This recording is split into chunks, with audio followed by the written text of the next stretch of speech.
What's up, everybody, and welcome back to another Dark Avenger comic book review back on the channel where it all began. And last week was a really fun episode. We had a great time. A lot of people showed up. This week, now last week I think I said the same thing, but this week I don't expect too many people to pop on either because we are recording this at 1 o'clock in the morning. Literally, I thought we would need until Wednesday to read all of our books. Ironically enough, we didn't need until Wednesday. We kind of had everything done by tonight. So here we are. Let's get the Dark Avenger comic book review shot, done, and have some fun with it. For those of you that missed the live show, you are more than welcome. I know nobody really does it, but I always want to say this because I always want you guys to know you're welcome to comment after this goes live. Post live, you are more than welcome to leave your thoughts on any of the books here. Did I miss the stream? No, Bobby. What's going on, man? We literally just started. This is my intro. So for anybody who misses the live stream, don't fret. Leave a comment. And I'll definitely reply back to you guys. I'm always on this channel. So whenever I get a comment, once I'm awake and once I'm on YouTube, first thing I do is reply. So we have a lot of books. It's Frank. What's going on? It's Frank. Or Frank. I shouldn't say it's Frank. What's going on, Frank? Salute us, Mike. Mike already did his salute at the very beginning. The thing. So we got a nice amount of books this week, which was the week of the books that came out this week were released on July 19, 2017. That's right. And the list of books is in the description below, so you'll know exactly what books we're doing in said order. Now, we are going to be starting off, and I think this is out of order because I did not fix it on the written one, but we're going to start off with a book that did not come out this week. Am I right? Is it? Was it off on the list? Well, you guys will know when you see the list and if you see we're talking about this. Right. But this book is from Card Shark Comics, and that is Vessels, issue number 2. Now, this book, I feel like I love the cover. First of all, I gotta say, Wolf. Love the cover. And to me, it feels like it's been a very, very long time since I read the first issue. It has been a because while. It feels like that. But I kind of remembered from issue number 1, and basically leaves off from where it left off in issue number 1, where the Eye God is taking over the community. And what's his name? Like, first of all, I really hate Oral's character, or Oral. I think that's how you pronounce his name, because he's like saying like, oh, these people like they don't do anything and stuff like that, and they're not taking care of the situation and whatnot. So it's the goddess and this wizard. I can't remember what his name is. Both of them are on the quest to try to figure out how to get rid of the Eye God. So it's basically the quest to figure out how to destroy it. It's a really great book. The artwork, I really like the artwork. I do like the artwork as well. You do read this book. Frank asked a question. I just want everybody to know. Frank saved that for DA Live. And also tomorrow, if you're around for Frontline Live, we will be discussing a lot of the stuff that came out of San Diego. It is a comment about something that happened at San Diego. I'm sure Mike will have stuff to say about that on Tuesday, and then on Friday again we'll have probably another conversation. And what's up, Spartan? Good to see you on here, man. Yeah, so it was a really great book. I really enjoyed it, and I can't wait to read issue number 3 and see what goes on from there. Aliens Dead Orbit, issue number 3. I don't know why I still keep reading this. For some reason, it's one of those things where I don't like the artwork. The story is kind of like just there. But for some reason, when I see it in my read queue, for some crazy reason, I still read it. Again, I would say look at the art in the book. If you like the art you see, check out a little bit of the story. A lot of comic shops leave their books out of plastic so you can actually look through them at least. Look through it. See if it's your thing. I'm an Alien fan, so I guess for me, I kind of can get into it a little bit because I like Aliens so much. I'm not sure how a casual fan of Aliens or a casual comic fan in general would feel about this book. So I leave that up to you guys. Now I got 2 books. We got Angel, issue number 7, I believe. No. Yeah. Yeah, wow. Angel's already up to issue 7. Dang. It's a long way. So Angel and Elara end up fighting off all of the pirates and the shipmates on the ship. It turns out after they give birth to those bug things, they become zombie-like people, and Angel's kind of freaking out because his evil, Angelus is out there in the ocean, but he's getting flashbacks as the book's going on what Angelus is doing to survive. So obviously Angelus survives, and the sun comes up, and he's stuck on a little boat because both boats sinks, and he's stuck on this little dinghy boat with Fred, floating off, hoping to find land at some point. And let's just say the waters, just because they sunk both the big ship, it doesn't stop the people. Again, this was a bit of a slower book. I really don't feel like a lot went on. It was very dialogue heavy, if anything. And I like that they kind of, they left you with that, oh, is Angelus going to die? And then you find out, oh, no, he found a way to survive. So, again, it's if you love Angel like I do, you'll enjoy the book. If you don't, you won't. Buffy the Vampire Slayer, which is surprised me because I tell you guys every time this book comes out that this is going to be the last one for a while, but I got to talk about this because in Buffy the Vampire Slayer, Season 11, Issue 9, Willow and Buffy, like I said in the last issue, broke into the facility that took their powers away, and I am happy to say there's a really awesome fight with that one chick that I wanted to see her ass get handed to her in the worst way possible, and she does, and Willow gets her powers back, gives Buffy her powers back, and now they're basically fugitives because they've gotten their powers back, and they're not registered. Well, they're registered, but they're no longer working for the government, and at the same time, I don't know how to say it. They stole their powers back, basically, because the whole point was them to give up their powers to go off and live in the regular world. And now here they are with their powers again. And I love what Buffy did because that woman's like, you're getting out of here over my dead body. And Buffy's like, no, but I will get out of here over your badly beaten body. I love that. And also Spike comes in with a few of the inmates and they kind of help Buffy and them escape. Spike, I believe, escapes with them. Sorry. Jeez. For some reason that hit me. It might be just because it's late. But I like this issue. I really like this issue a lot. I feel like maybe everything was building up to this and we were supposed to feel the way I was feeling. I'm really happy with this issue. We'll see if I review the next one or if I let it, if I start casually reading it myself. But I just found myself reading Buffy and really enjoying it. All right, so now we're going to Valiant with the continuation of Ninjak and Shadow Man in Rapture issue number 3. So in Rapture issue number 3, we get more of a information from Babel. It actually starts off with Babel saying how he got the magic, and we are trying to figure out what magic did he get to build his empire, and it's basically from the creatures that he meets up with. So the creatures help him build the empire that give Babel powers that can make him do whatever he wants. So he's basically an indestructible god, so to say. And what he wants to do for Shadow Man is like saying, I could give you the life that you've always wanted back only if you join me. And you know that there's always a catch to it, and we find that out later on. So then meanwhile, Ninjak, Eternal Warrior, and Tama, who has the book, is trying to help them figure out where Babel is because they want to, first of all, get back Shadow Man to be on the team, and to also destroy the Empire because it's really taking a huge impact and a huge toll on everything. So that's why they're looking for him. So they reach the Empire, they reach Babel, but they're too late because not only did he try to get rid of Shadow Man's powers, but what Shadow Man sees, he does not like. Which is what I said, there's always something as a catch. So that's going to be continued and concluded in the next issue, actually. I didn't know it was a miniseries. I thought it was an ongoing series. I knew it was a miniseries. Oh, it is a miniseries. Okay. And then we have this one. I'm really iffy with this book, and that's Secret Weapons issue number 2. The only reason why I'm saying iffy about this, that I'm iffy about this book is because it really talks about Nicole and Owen who are looking for the Scavenger. And the Scavenger is like this big robotic, almost indestructible person, and they're looking for the source of who is running the robot.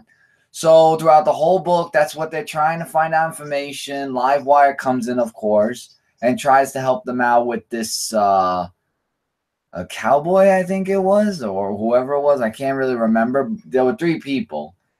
So as both Nicole and Owen are fighting the robot, Owen gets hurt, but luckily he gets hospitalized and is still alive, for that matter. Nicole really feels this deep connection for Owen, also with that pink heart balloon. I thought that was really funny, but it does play a role in this. So now, since they defeated the robot, the person who they're looking for is the one that is giving the robot indestructible power. So as if they should meet next time, it's not going to look pretty on both Owen, Nicole, and possibly Livewire she joins. And that's to be continued until the next issue. Really, really good book. All right, we got 2 physical books for Independence. We've got Teenage Mutant Ninja Turtles Universe, issue number 12. I love this cover. I think I got it for all of the TMNT books this month. Also, a little promotion here. I believe, when is it coming out? Coming out this month. I believe it's next week. TMNT Usagi Jimbo. And you used to read Usagi. I still do. I just don't review it. Well, I'm just saying, like, so in that way. So this is the Kitsune story that I was talking about, that I was waiting for with TMNT Universe. So it focuses on Kitsune being in Japan, training. It also has the other 2. I forgot what the 2 mutants were called that were with her. Oh my goodness. I know that they said their names in the middle of the book. Give me a second. And let's see. Bludgeon, which is the shark. He's blind now due to other factors that happened in previous issues. And I can't remember. What the bird's name was. But anyway, Kitsune gets shot by this woman who tries to steal from her. She takes it a little bit too personal. She pulls off a vendetta to want to kill her now because she was shot. We find out that this girl, who she fights really well against and gets away, she ends up escaping. Kitsune goes back. It turns out, like I said, they're training. She's training with the sensei to help them better themselves to be ready to work with the foot again. And what happens is she goes off on vengeance, which the sensei does not think is a good idea. And it turns out that the girl's the granddaughter of somebody who's really higher up and has a lot of security. So Kitsune kind of goes in over her head. And now she's kind of stuck, dealing with this guy because now he basically, I don't want to say owns her, but now he's going to be using her for stuff that he wants. He wants a legend, as he says at the end of this book. And then the backstory is all about the other character. I forgot the bird character. I don't believe I forgot the name of her character. But anyway, either way, uninterested. Artwork is all over the place. Again, Kitsune's story at least brings me back into TMNT Universe a little bit. Other than, I don't know, we'll see what's after Kitsune. Because I know that when I made my order for October, Kitsune's story arc is 5 issues long. So we're in July, August, September, October, November. So November is when we're going to be done with the Kitsune story arc. I'll know by December whether I'm going to be moving TMNT Universe to digital or physical. Who knows? I'm honestly waiting for another turtle-centric story or a character surrounding the turtles. Kitsune makes sense, at least. Invincible 138. This book I got through really quickly, but not in a bad way. I got through it quickly because there was very little dialogue and lots of fighting. So it looks like Eve is not really happy with Mark's decision about going to Earth, this whole war that's going on. And as they're getting closer to Earth, they end up getting into a fight with Tharg and his kids again. And Tharg and Mark's father end up fighting. I don't want to spoil the ending, but things are getting not only bloody, but they're getting the fight is definitely heating up. And we are at 6 of 12. This is officially the midway point for Invincible, and also the Voltrumites that are on Earth are now fighting against the Voltrumites that Tharg has made. And I think the girl that raped Mark is in this book as well. Really enjoying the series, though. Really, I'm sad to see it go, but you can definitely see why this is going to be the end of all things, because it's starting to make a lot of sense. I have to talk about this because it's an issue 25, I believe. No, is it an issue 25? It is. Yes, it is. It's an extra size, extra issue 25. Justice League 25. We get to talk a little bit more with the girl from the first story arc that was talking about or hinting towards, as you can see, it says Reborn. That's hinting to, it's a lot of dialogue, first of all. Let me warn you guys, it's a lot of dialogue to take in, and I am not about to sit here for an hour explaining everything that this girl tells Batman. It basically tells Batman, you know, because of the superheroes and everything else, the planet is doomed. The fighting is leading towards a climactic, basically hinting towards the doomsday clock. I believe. I could be wrong. I don't know. But all the while, the Justice League, other than Batman, are fighting this villain or this sentient being that the Green Lantern Corps separated into multiple different pieces throughout the galaxy to stop him. And for some reason, one ended up on Earth in a museum. And it takes this guy and it possesses him and it makes him into the being again, and the Justice League have to fight him. Simon ends up freeing the guy from the control of the being, and the being is gone, and that's that. That is the only reason why I read Justice League this week, was because it was an issue 25. I think Justice League and me are finally... You said that issues ago. No, I said that with issue 24. Then I realized this issue... Did you say that issues back that you weren't too in with Justice League? No, remember Mira joined last time. Oh, I forgot. And then Mira was in right. this issue again in Aquaman's place. So obviously Mira is going to be a mainstay for Justice League. Personally, I think after this issue, I'm good. And when I say I'm good, I'm probably going to just put it into my casual read pile, and I'm good. Until we get underway with whatever this big event that's going to happen after Doomsday Clock, which Doomsday Clock is coming soon. It was confirmed at San Diego, and I'm sure they're going to talk more about it at New York Comic Con, because this year San Diego was very media heavy and very little comic, you know, surprise news heavy. No, there were some surprises. Yeah, but not that much. It was a lot of what we already knew and a little bit of expansion and a lot of TV movie stuff. So we'll wait and see what happens with Doomsday Clock. But anyway, Injustice issue number 6. Injustice 2. Yeah, I'm sorry. Yes, Injustice 2 issue number 6. Supergirl's origin. If you want to know Kara Zor-El's origin, from the point where she leaves Krypton to where she crash lands on Earth, after the events of Injustice 1, and Black Adam ends up saving her, or finding her ship and saving her, and basically poisoning or telling her lies. Basically think Injustice, but if the Justice League that came to that world was evil, basically playing up the Superman was the good guy and everybody else on the world was the bad guy, and that's what led to the events in Injustice 2, where Supergirl ended up saving her cousin, but then she finds out that her cousin's really the bad guy after all. I'm sure we will get into that with like an Injustice 2 epilogue or the years after. I don't even know. I don't know, but I do know that this is Supergirl's origin. So if you want Supergirl's origin, it's in here, and there's another story that's attached to it, very short, I think. Was it this one? No, I'm sorry, I'm wrong. But it leads into why Supergirl ends up saving Superman, because Black Adam lied and said that Superman was wrongfully imprisoned, but we all know that Black Adam's working with Superman. Totally Awesome Hulk, issue number 21, continuing the Weapon X, or the Weapons of Mutant Destruction, the WMD. The kid makes it to the base. They poison his mind, of course, and now he wants to become this mutant hybrid to take out all the mutants and the Hulk. And all the while, the team is getting together. They're figuring out what they're going to do next. I love how Sabretooth was like, we're going to just bomb the whole place. And Amadeus Cho kind of like, no. And we find out that it's this big test to make sure that he doesn't lose his cool while they're there, because he is still the Hulk. And he can still lose control and then go for cuckoo for Cocoa Puffs.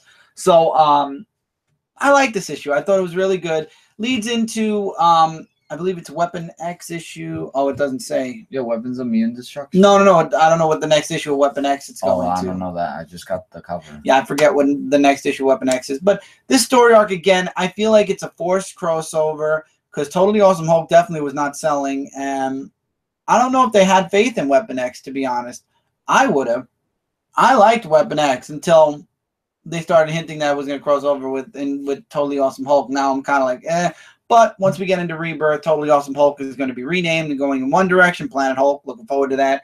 And Weapon X is going to be going in a completely different direction as well. Now, this is the last book of mine, right? No. 2 more. Spider-Man 2099 issue number 25. I'm sure we mentioned this. I'm sure that I was told a dozen times.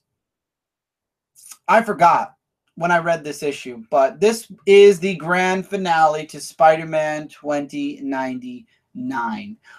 Miguel finds out, first of all, we get to see Miguel's son. He finds out that he does die. I'm going to discuss this book because it's the last one. He finds out that his girlfriend, Tempest, is, you know, he went to go save Tempest because he found out where Tempest was being held prisoner, and that's where he died. And he goes back to the present. He sends Captain America 2099 back. He tells Iron Man 2099 he can go back whenever he wants. And he goes to save Tempest, knowing full well that he's going to die. It's a known fact. And it turns out that the father put these things into their head. Vic Stone put things into their head that if they don't comply, he forces them to. And you see that with the dude first that fights Miguel. And then you see it again with Tempest. He saves Tempest. She's back into her mutant form, so to speak. And then I guess he gets control of her for a moment. And spoiler here, Tempest is the person that kills Miguel. However, twist of fate, and I called this actually. I think I did call this in the last issue. Miguel doesn't die. Called it. Of course. Because Miguel fixed the past in the previous 2 issues, he stopped the deaths from happening.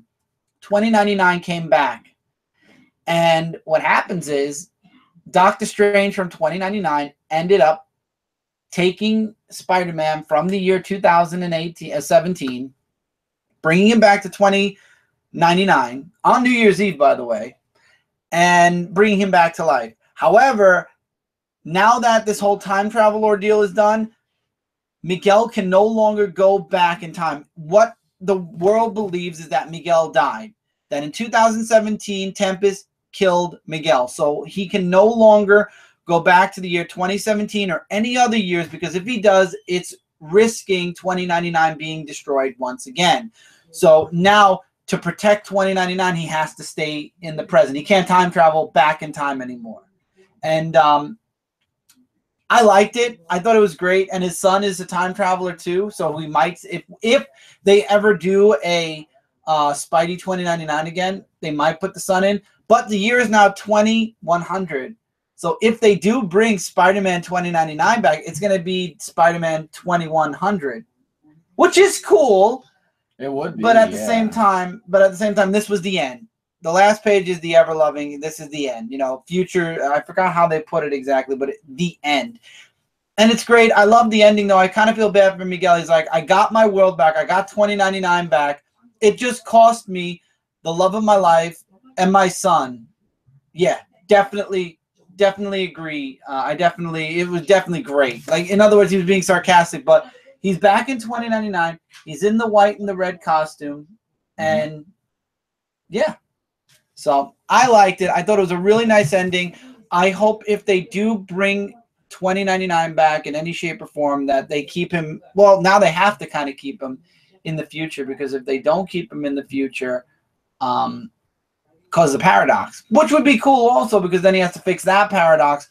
But I seriously think that that's what really hurt the series a lot, was that he was in the present in the paradox. So I would love to see him. It's sad that he won't. Anyway, I'm getting too deep and too invested in a story that obviously everything is set back to the way it was, and Miguel has a son that's out there time traveling. Secret Empire Brave New World issue 4. I like the Emma Frost story in here. It was very short and very sweet. Again, the first story I didn't care too much about. It's what the cover is. It's Misty Knight dealing with Secret Empire, and then we get the next part to Namor, where now his people are turning against him. And I like that. I really did. I did like that Namor's people now are kind of turning against him because of the stuff that's going on in Secret Empire.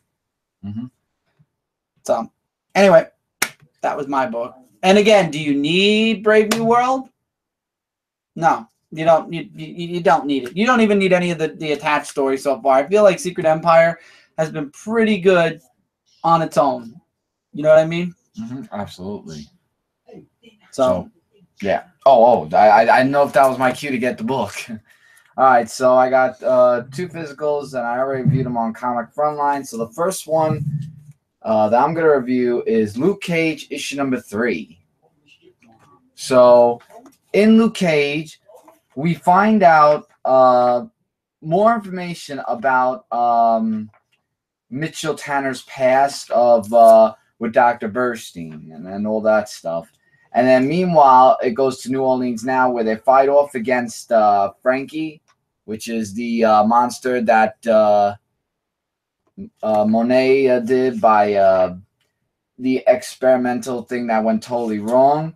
We get more information about the blade and what Mitchell Tanner uses the blade for to decapitate Frankie in a very brutal way.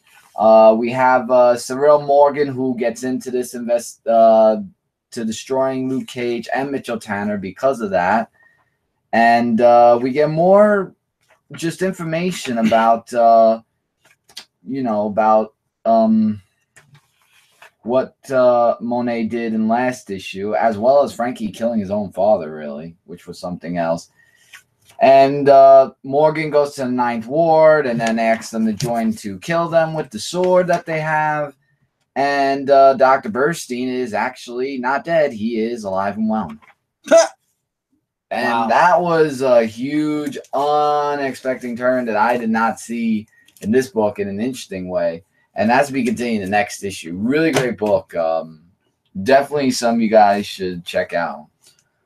This is funny. Peter Parker, Spectacular Spider-Man, issue number 2. Now, guys, remember when I told you about the sister? You have to check out the... I went up there and I grabbed the book.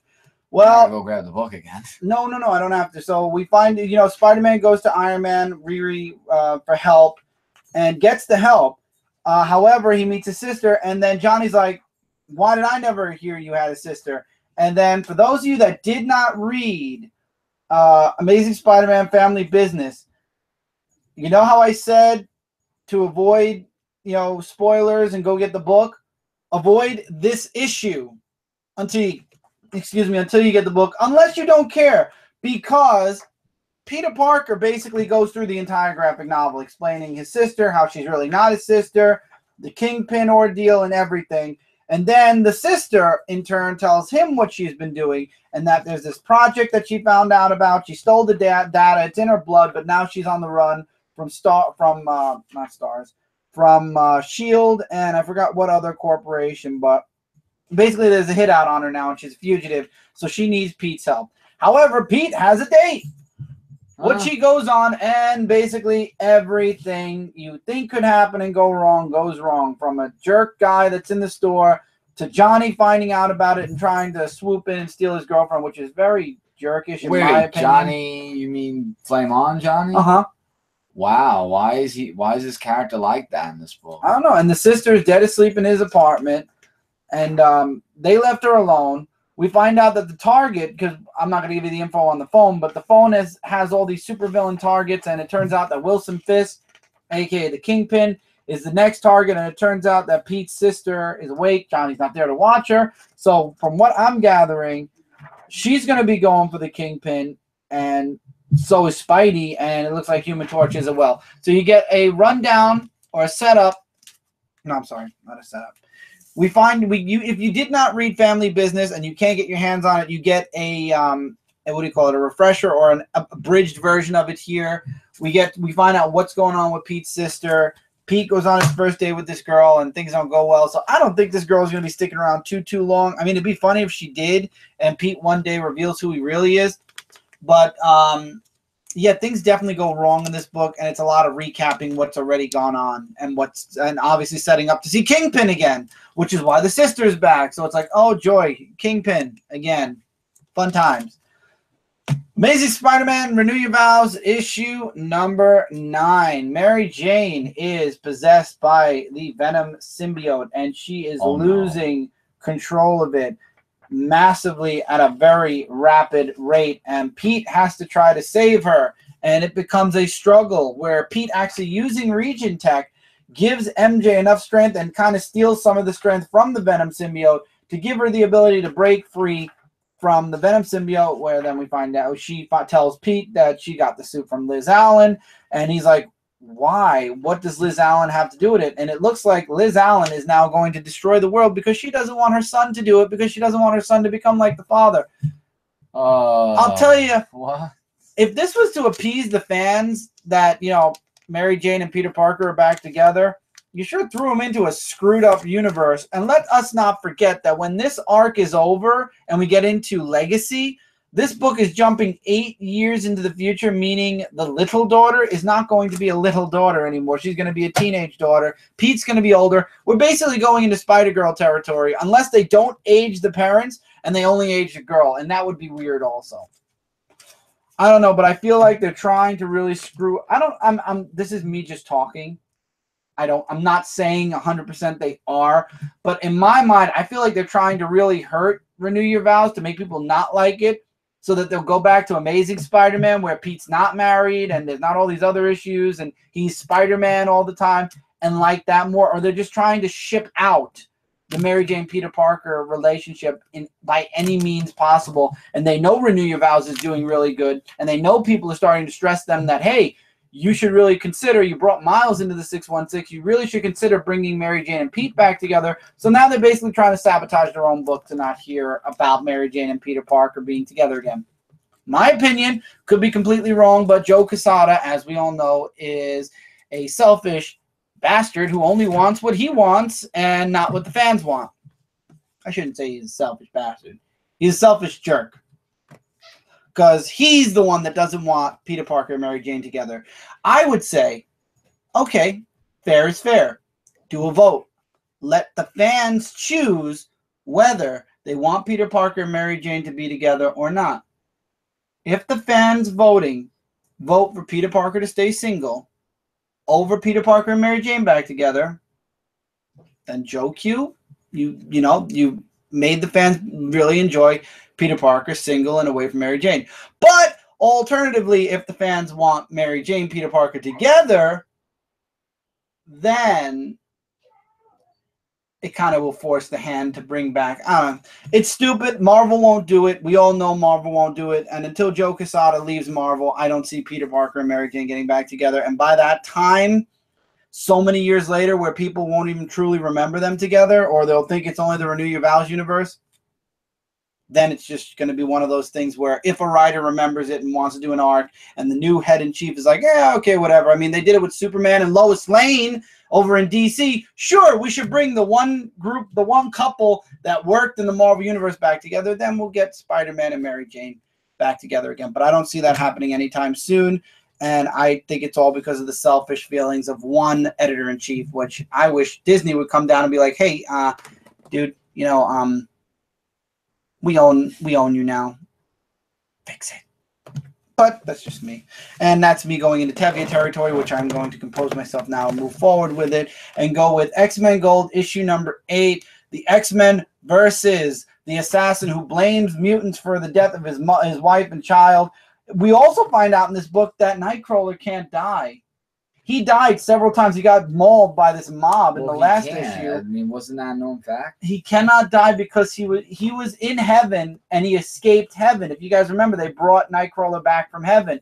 And now, because he was brought back from heaven, he has been forsaken to ever go back. So now he can't die. Even when he does die, he comes back to life. So basically, he has a regeneration factor without having a regeneration factor.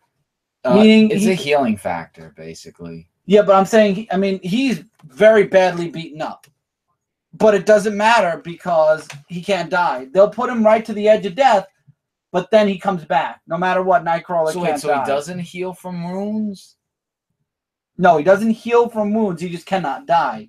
He can be brought to the edge of death, but never die. So the wounds would still stay intact. Right. He still has to heal normally, but he won't die. That sucks. Which is kind of weird. But then we find out that there's a deal going on in Russia with the hand, and it involves, I believe, Omega Red. So that's teasing future arc. And you find out there's a bomb in the mansion. The X-Men have to stop this dude that's trying to kill them. They do. I'm not going to say how. And then when all is said and done, it says days later, Manhattan free from the Dark Force dimension. I'm just guessing. I don't know if the next issue is connected to, Uncanny Kyle Walker, Prince Kyle in the house. What's up, Kyle?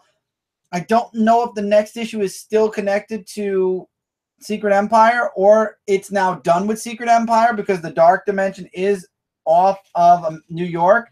And as I still see it in Secret Empire, which I will get into in a couple of issues, they're still under the dome. So I believe this issue ends at the end of Secret Empire, and now they want to deport the mutants out of America, as per the woman who's been trying to get the mutants thrown out for a long time from the first story arc. So now they have to go to Congress, the X-Men, and fight for the rights for mutants to stay in America.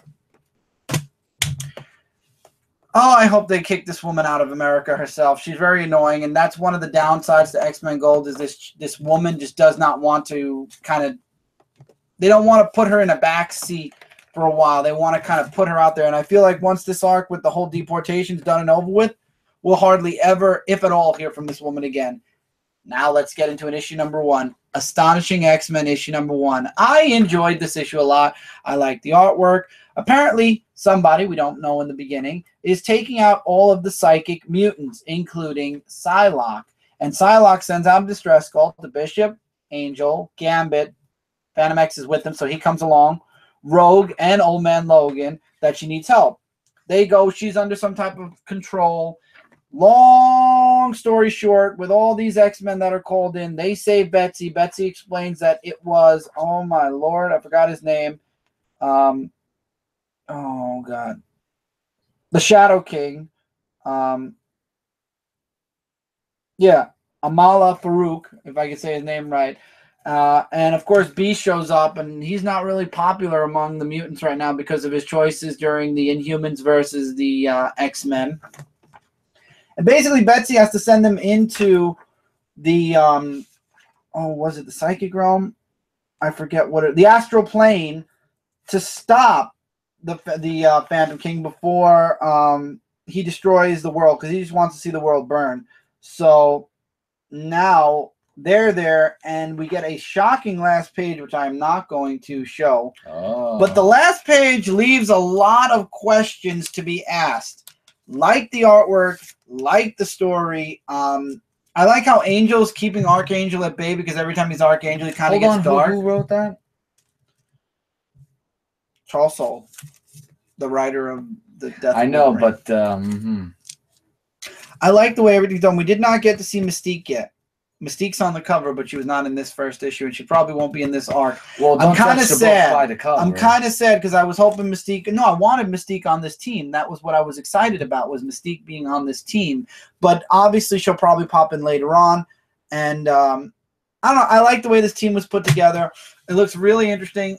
I'm looking forward to what happens next, and you guys should too. Art was great. Story is definitely gripping. I'm very interested to see what is going to transpire after this arc, how this team is going to stick together, how are they going to basically form it, like say, okay, you know what, we did good now. Maybe we should be this team for future, like Task Force X with Weapon X. Yeah. This is like, or X-Force. This is kind of like Astonishing X-Men, like kind of like the X-Force too. It's like this is a specific team.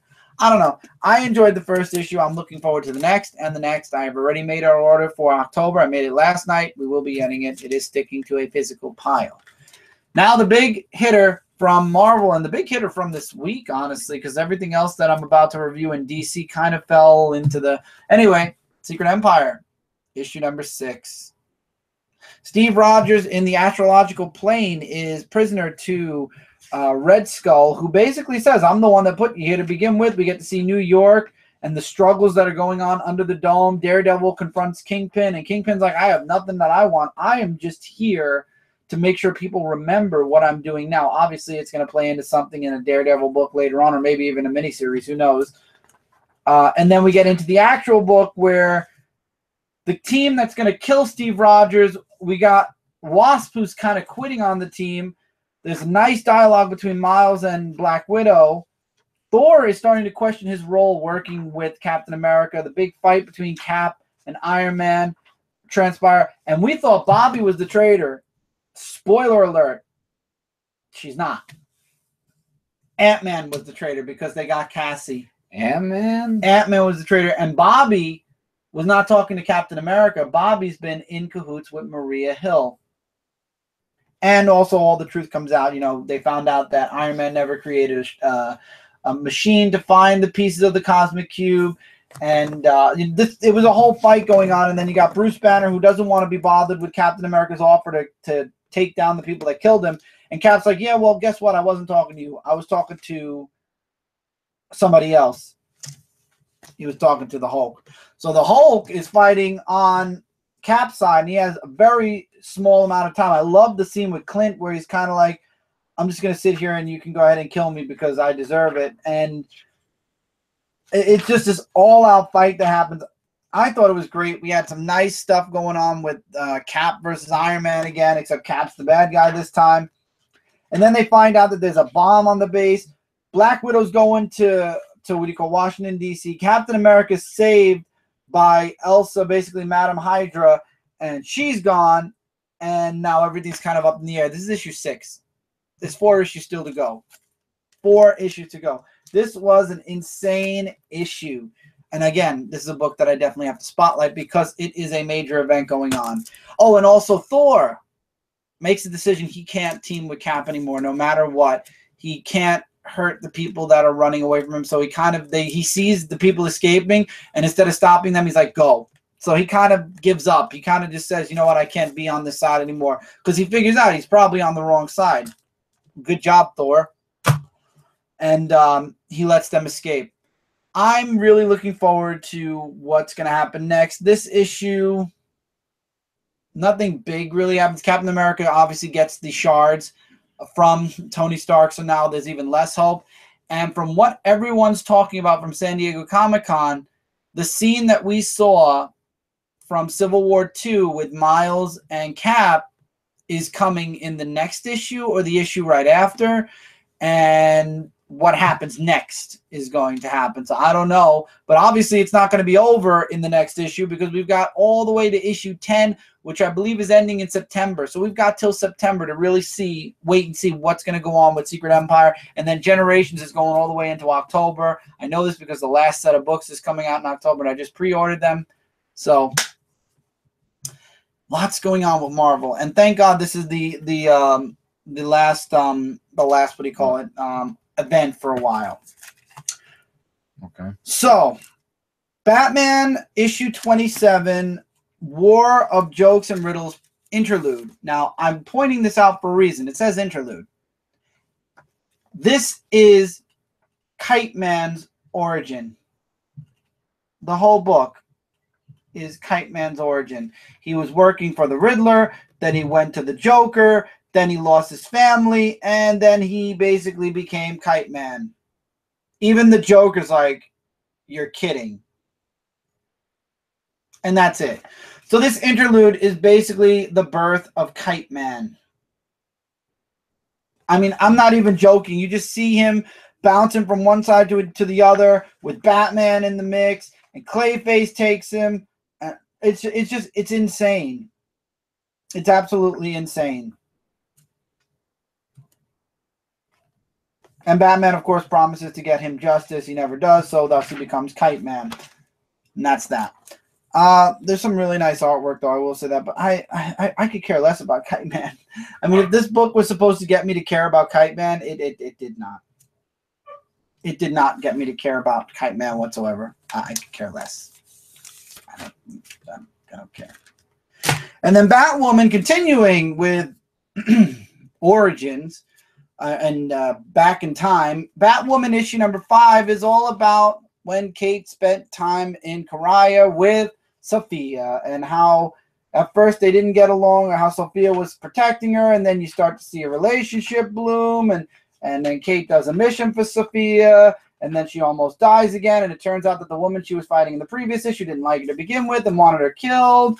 And then in the end, Sophia decides, hey, I'm going to break all the rules. I'm going to save Kate, and we're going to be happy forever. But they're not, because we all know Kate left and Batwoman, and we know what happens next in Karaya. So basically this backstory, this issue should have happened 2 issues ago before Batwoman left Kariah, because technically in the last issue, we find out that Alfred's daughter was going to send a message to Batman, doesn't. They're leaving Kariah now to continue chasing after the monster serum stealers. And then we get the backstory. Shouldn't we have gotten the backstory 2 months ago? Finish the arc with Kariah and then move forward? Because to my knowledge, Sophia and Kariah, that's done. Like, she's not chasing after Sophia anymore. She's going after the Many Hands, which has nothing to do with Kariah anymore. Okay, well, we got the origin story. It's just not when we thought it was going to be. And I don't even know. The way this ended, I feel like the next issue is going to continue it a little bit.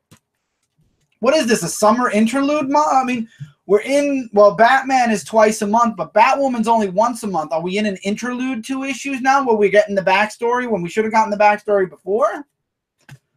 I guess we'll find out next month, because I really don't look into what's in the books. I just continue along with the books until, you know, discussion.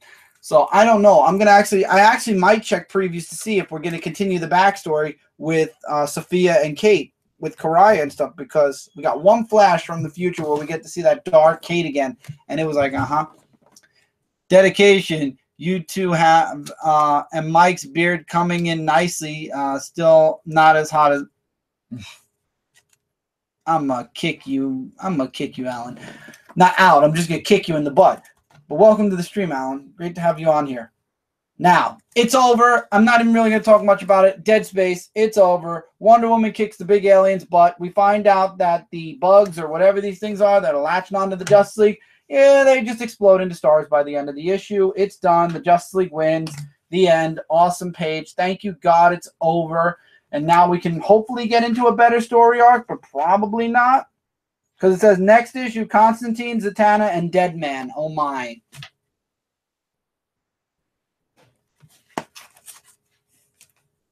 Okay, come over here. I'll do it. I'll do it anytime. This Dead Space arc was dead weight for Trinity. I really, truly did not. I bounced the book.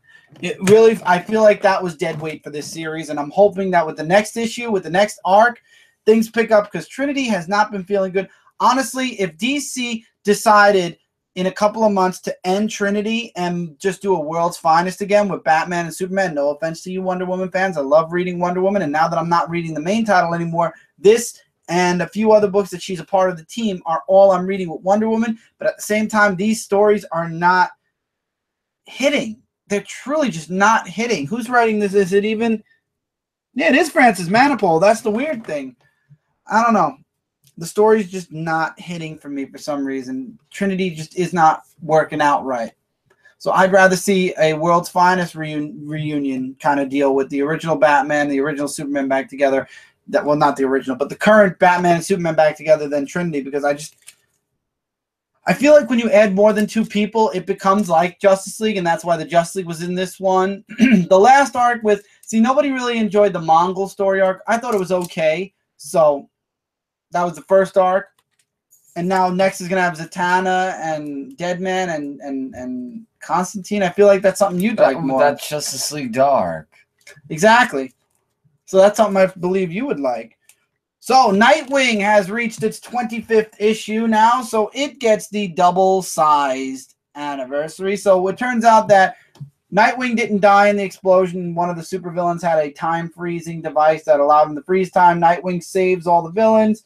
It turns out that, what was this dude's name? Tiger Shark escapes as well. However, I forgot, Roland ends up escaping as well, and he goes after Tiger Shark, and basically he assumes control of all of Tiger Shark's assets. Nightwing basically finds this out, and he's going after, he basically tells, Roland's basically saying, you know, you can't do anything because Bloodhaven wants me, it needs me, and they don't trust you, the police, and they're not going to help you, so happy competition. And I love how Nightwing kind of pisses him off. But anyway, somebody's also watching the people working with Nightwing, and I'm sorry to break everybody's heart. It kind of broke my heart reading this too. And spoiler alert, warning, there's an issue 25. Sean and Nightwing, Dick, end up breaking up. Dick went. It's you know what? And again, again, if this is what Tim Seeley wanted or was aiming for, and that's why he did the last issue, it makes sense. But still, it was very unlike Dick. But basically, Sean had enough. She expected Dick to want to be Dick, not just Nightwing. And she's like, this isn't a situation where you can just jump in and save the day. So we're done. There's nothing left to save. Leave. And it turns out we might be seeing Sean going back to some old habits, possibly because she's living with her former partner in crime. And then we find out Dick actually did get a job working for Roland in the casino. So that's how he's going to be keeping his eye on Roland. And now it looks like one of Dick's friends was taken out. So enter in the next issue, Huntress. I knew that Dick and Sean weren't going to last when he got into that argument. I just didn't think it was going to take that short of a time span. But then again, she offered her friend a place to stay, so that should have been the obvious, well, she's in, Dick's going to be out. So I feel bad for Dick. Is there a possibility for a rekindling? Maybe, but definitely no time soon. So Dick basically put himself up against the wall, and he's suffering from it now because he knows. He's like, you know what? This is something I can do. This is something I can. I'm not going to run away. I'm going to save Bloodhaven. I couldn't save my relationship, but I'm going to save Bloodhaven. And now I feel like he's going to put his heart and soul into it, and it's going to hurt a lot. Green Lanterns issue number 27. The Green Lanterns, we find out where Jessica and Simon were sent. They were sent back in time. Over 10 billion years into the past. We get more recaps with the original 7 Lanterns, and apparently all the 7 Lanterns were beaconed. Well, first of all, we get to see the White Lantern entity still within Earth, still growing. He's too small to break free yet to help the Green Lanterns, but we get to see all 7 of the Green Lanterns come together on Earth in front of Simon and Jessica. To be continued. So Simon and Jessica are lost in time. And now we got the original 7 Lanterns who are either going to help them or think that they're apart.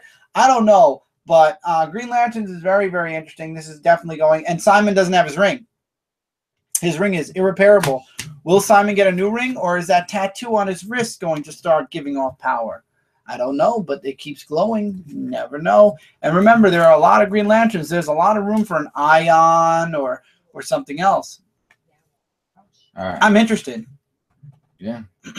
All right. This one review for Comic Frontline. Green Arrow issue number 27. This is Hard Traveling Hero Part 2 with now Wonder Woman.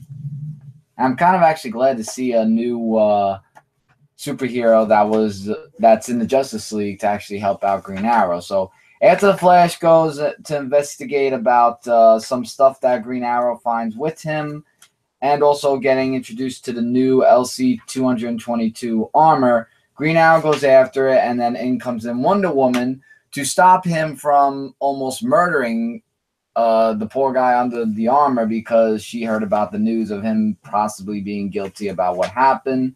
So the artwork's really awesome, by the way. And then we go beneath Star City, where Miko and Black Canary find out more things about the auctioneer, which they track down.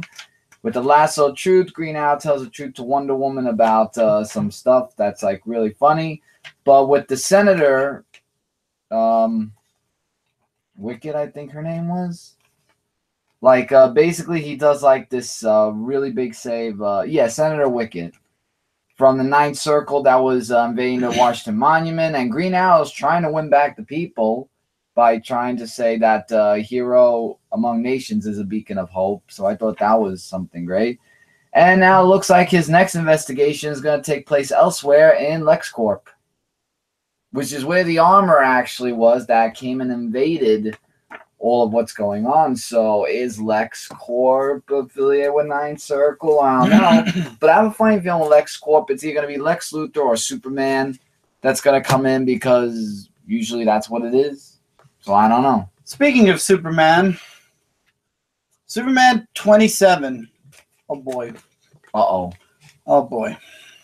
Not good. Now I understand why the variant cover is Superman, Lois, and John doing or marching to like the army. This is basically Superman's answer to the 4th of July. This is my feeling, at least. So Superman decides, or Lois decides, that they're going to go on a road trip. So each one of them gets to mark a certain amount of places on a map to go to. And they go, and Lois is, well, first they make a little pit stop at Niagara Falls. Right here, this page, from here to the beginning, was interesting. Now we're getting here to Lois's first stop. And all of a sudden, this becomes a history lesson. First, we see the Revolutionary soldier, I forget what this was, Deborah Sampson's grave or monument. Yeah, it was her grave. Then Lois, while they're driving, John notices a coexist bumper, and Lois proceeds to explain the entire coexist bumper to John, basically representing understanding of all religions. And I was like, okay, that's cool, but basically this is becoming a history and acceptance kind of book. And then the next stop is, of course, in New York, in front of, I forgot what monument this was. Jeez, and we live in New York. I forget what monument. Civil War? I believe it's the Civil War monument. 5th Avenue and 67th Street. I forget. But again, more history, more American flags put down. And then they take this soldier who is, and this is important because a lot of people ignore this, but a lot of American soldiers, after they're done serving and they're like handicapped like this dude, they end up on the street. So they treat this guy to dinner. There's a bit of a discrimination against him. Clark convinces the woman that it's not discrimination, that this dude served in the United States Army. They end up staying in the restaurant. The guy gets a job from the owner, and then they're just sitting out camping, and Superman gets the call from the Justice League, and he's gone. Okay. Look, for anyone who doesn't know American history, for younger, I think this book is great for younger readers for sure. Not younger, but I mean young teen readers, especially those that really, for people like me, for example, that know history, that literally went through history, got A's and B's, maybe 1 C, and stuff like that. This book was boring. This was like a boring field trip. I felt like I was John, just sitting there like this. Well, John was actually more excited learning stuff, but it was like the coexist bumper came out of left field. Lois explaining it, I sat there and I literally think I said out loud, "Thank you, Captain Obvious." We have a coexist sticker too for gaming, but I mean, I've seen the religious one before as well. And it, you know, it symbolizes, you know, we all live on the same world, so we should all coexist together with all of our religious beliefs. I believe in that. I agree with that 100%. But having Lois explain what each letter meant and represented, thank you, Captain Obvious. Thank you. And that's what the quote for this book should be. Thank you, Captain Obvious. And then the 2 history lessons, it was like, when did I go back to high school to learn this history again? And then with the soldier, now see, the book was good, then got boring. Then with the soldier part, I like that. With the poor guy where there was discrimination, and Clark's like, listen, this guy served in the army. He deserves to sit here just like you. He defended your rights in the army. That went back to being an interesting part to the story all the way through to the very end. I enjoyed that. That middle section with the 2 history lessons plus the explanation of stuff that, unless you are completely ignorant to what, to everything that's going on around you, you know what the coexist bumper is. This would be good, like I said, for younger readers who are still kind of learning history, or still, this is good to teach kids about, the world is, we're all in the same world, coexistence, stuff like that. And this goes back to my rant about the one part in Superman 4 that I liked, and that was where Superman says, I fly above the world and I don't see borders. I just see one big planet, and we should all exist together. That's why the coexist bumper kind of made me think of Superman 4 a little bit. But again, Lois explaining the whole thing was hilarious. Unless you don't know what all the symbols and stuff are for like Wiccan, Catholic, Islamic, stuff like that, yin yang, male, female, then this was informative for you. Absolutely. If you didn't know it, if you didn't know about those 2 historic events, it's informative for you. For someone like me that knows all this, I just sat there It was so funny when I sat there. I was like, "Thanks, Captain Obvious." And I'm like, "Wow, did I just say that to Lois in the comic?" It was a boring book this week. I don't know if it's because it's July. You know, they got to get that 4th of July feeling issue out, and maybe the next part to the road trip will be better. For me, and I think everybody on Frontline, we were talking about this a bit. It was boring. It was heavy dialogue. It was like a history lesson, and it's like, I know it. This book would be good for younger readers. Not young, but like I said, younger than me at least, that are still doing history that may not know it all or may just be about learning it now. And of course, the coexist is a good thing for anybody who doesn't know. You know, it's a nice example of we all exist on the same planet. I like that. Lois explaining what all the symbols are. If anybody learned something from that, awesome. Personally, I knew it all. So it was kind of like funny for me hearing Captain Obvious tell me all this. And I feel like I'm just going back and forth. So I'm going to stop. Boring book. Hopefully it gets better as the family vacay continues. And that's it for this review. Let me know, guys, if you read Superman especially, let me know what you guys thought. I just thought that the history lessons were a bit boring. The coexisting fit. And everything else was kind of fun. But definitely, if we are doing Comic Frontline this week, we will be doing it in a different format where there will not be a top 5. Tevye was watching the whole time, of course. He says bye. But anyway, I just found this issue a bit boring. Compared to what we've been getting, this was more of a history lesson. That's all I mean, Tevye. As far as Superman in general, I'm very happy in the direction it's going. This was just a very, very boring read for people who know all this already. But I'm not against it. I think that everyone should, anyone who is against any of the stuff that was taught or shown here, or anybody who kind of doesn't know stuff that was shown here, this is a great message for newer readers, for younger readers, for sure. For me, it was just a bit boring because I knew it all. So that's what I meant, Tevye. Anyway, that's it for this review. As always, guys, Frontline Live will be tomorrow. We will not be doing a top 5. We will be discussing certain books, Superman not being one of them. That's why I kind of want to get all this out with Superman now, because I would have talked about it more if we were doing a top 5. So wait, are we doing anticipated? Well, we'll talk about that off air. But anyway, thank you guys so much for being here. As always, Dark Avenger C86, if you're new to the channel and you enjoyed the show and you're not subscribed already, maybe you want to click that sub button. We do this at least once a week. Haul videos are sporadic. I will actually have a haul video hopefully by the end of the month, once Midtown finishes sending me all the stuff that I ordered from previews. I think they had to wait till next week or this week for the last part of the order, so I'm not going to give them fault yet. Anyway, other than that, Frontline Live, Dark Avenger Live on Friday. And if you are a fan of gaming, go over to my Twitch channel, twitch.tv/DarkAvengerC86. I will have a definitive schedule up. If not next week, definitely the week after. I'm pushing for next week because I would like to start at the beginning of a month. But you know what? Life doesn't always happen the way we plan it. So until then, sporadic videos or sporadic streams until I come up with a good idea for a schedule, how many days, how many hours, etc., etc. So just follow me. You'll know. If you click the follow button, you get emails when I go live. And this way you'll know when I'm live, and you can pop on and say, hey, come enjoy a game. I'm going to be doing old and new games, mostly newer games, but I will be going into some of the older games that I enjoyed, like Portal 2 and Half-Life 2 and stuff like that. Games that I really enjoyed from my Xbox 360 era. And they're talking if there's a PS5 in 2019, that will be backwards compatible to the PS3 and 2. So that'll give me even more stuff to stream in another year or two. So lots to look forward to with game streaming wise. But anyway, till then, take care. We'll see you guys tomorrow night on Frontline Live. Keep reading, keep collecting, and we'll see you guys back here next week. Feel free. It's your turn.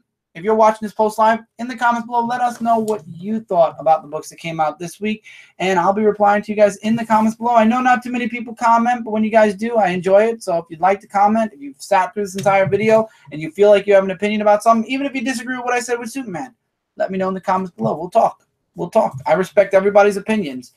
So till then, guys, take care, and we'll see you guys soon. Later, everybody.